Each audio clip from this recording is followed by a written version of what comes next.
Hi! Welcome to my vlog. I'm Montoy TV.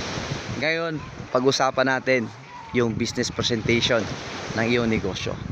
Kasi madalas, maraming nagninegosyo na akala nila ay nagbibenta na sila ay okay na yon. Hindi po ganon. Napaka-importante po yung business presentation.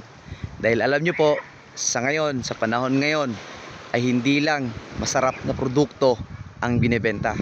Binibenta din po kung ano yung lugar ng negosyo na tinatayo mo, or kaya yung lugar na negosyo mo na dapat malinis, na yung lugar na negosyo mo ay dapat napakaganda ng ambience, kasi po kasali yon sa business presentation mo.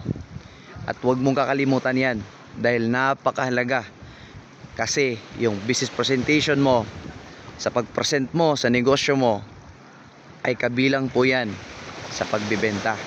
Dahil para sa akin po ay hindi po sapat na masarap lang yung pagkain mo pero hindi mo naman present sa customer mo yung napakagandang presentation, ay useless po yung masarap na pagkain.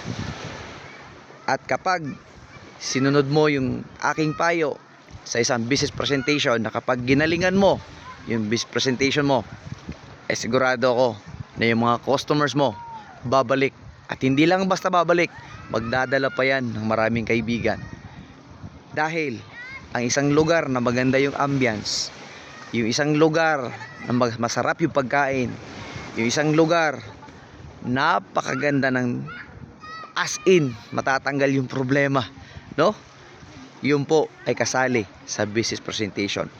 So alam ko, along the way ng pagninegosyo mo ay makikita mo rin yung mga pagbabago na pwede makatulong sa negosyo mo. At basta lagi mo tandaan, business presentation. Okay, so yan lang po.